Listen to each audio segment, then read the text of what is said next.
নবীর মাধ্যমে এতটুকু তাকওয়া থাকতে পারে, যে নবীর মাধ্যমে এত সবর থাকতে পারে, ওই নবীর সঙ্গে মহব্বত রাখার জন্য আল্লাহ স্বয়ং কোরআনের মাধ্যমে একটি সূরার নাম সূরা আল ইমরানের ভিতরে 31 নম্বর আয়াতের মধ্যে আল্লাহ বললেন, কুল ইন কুনতুম তুহিব্বুনাল্লাহা ফাত্তাবিউনি ইউহিব্বুকুমুল্লাহু ওয়া ইয়াগফির লাকুম যুনুবাকুম ওয়াল্লাহু গফুরুর রহিম।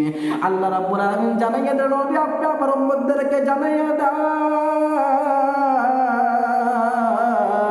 তারা যদি আমি আল্লাহর মাহবুব হইতে চাই, তারা জানি ফাত্তাবিউনি, আপনি নবীর ইত্তেবা যদি ইত্তেবা করতে হবে। আপনি নবীর যদি ইত্তেবা করে আমি আল্লাহ আপনার গুনাহগার উম্মতদেরকে আমার মাহবুব বানাইয়া নিব। আপনি তাদেরকে বললে দেন আমি আল্লাহ রাব্বুল আলামিন তাদের গুনাহকে মাফ করনে ওয়ালা, আমি তাদের উপর রহম করনে ওয়ালা। ভাই মাহতরম দোস্ত বুজুর্গ, যে নবী আমাদের মতো গুনাহগার উম্মতের জন্য তায়েফের জমিনের মধ্যে এত কষ্ট করলেন, পাথরের আঘাত খাইলেন, আজকে আমরা কেমন করে ওই নবীর সুন্নতকে আমরা কুরবানি করে দিতেছি? ওই নবীর সুন্নতের কথা মনে হয় না? কেমন করে আমরা নবীর সুন্নতকে কুরবানি করে, কেমন করে নবীর সুন্নতকে আমরা বলিয়া যাই? অথচ আল্লাহর নবী হাদিসের মাধ্যমে বলেছেন, যে ব্যক্তি দুনিয়ার মাধ্যমে আমি নবীর একটা সুন্নতকে আদায় করবে, আল্লাহ রাব্বুল আলামিন ওই ব্যক্তিকে 4 ধরনের পুরস্কার দিয়ে আল্লাহ রাব্বুল তাই খুশি করবেন। 1 নম্বর পুরস্কার হলো আল্লাহ রাব্বুল আলামিন ওই ব্যক্তির থেকে দুনিয়ার মাধ্যমে রিজিকের অভাব দূর করে দেবেন।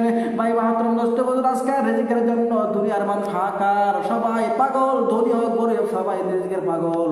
আমি আপনাদেরকে জানাইতে চাই, দুনিয়ার মাধ্যমে রিজিকের এরকম অভাব, একজন ধনী মানুষ হয় তার বাড়িতে টাকার অভাব, একজন গরিব হয় তার বাড়িতে টাকার অভাব, কিন্তু আল্লাহর নবী বলেছেন যে ব্যক্তি আমি নবীর সুন্নতের উপর আমল করবে,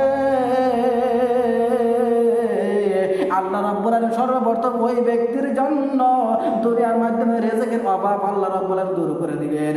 আমার বন্ধুগণ গভীর মনোযোগ দিয়ে শুনবে, আল্লাহ রাব্বুল আলামিন আল্লাহর নবী দ্বিতীয় নম্বরে বলেছেন, যে ব্যক্তি আমি নবীর সুন্নতকে যে ব্যক্তি আদায় করবে, যে ব্যক্তি আমি নবীর সুন্নতের সঙ্গে মহব্বত রাখবেন, আল্লাহ রাব্বুল আলামিন তাকে 2 নম্বর পুরস্কার দিবেন। আল্লাহ রাব্বুল আলামিন যে দুনিয়ার মাধ্যমে নেক মানুষের দিনের ভিতরে ওই ব্যক্তির মহব্বত আল্লাহ রাব্বুল আলামিন পয়দা করে দেবে। বলেন না সুবহানাল্লাহ। আমার বন্ধুগণ গভীর মনোযোগ দিয়ে শুনবেন, যে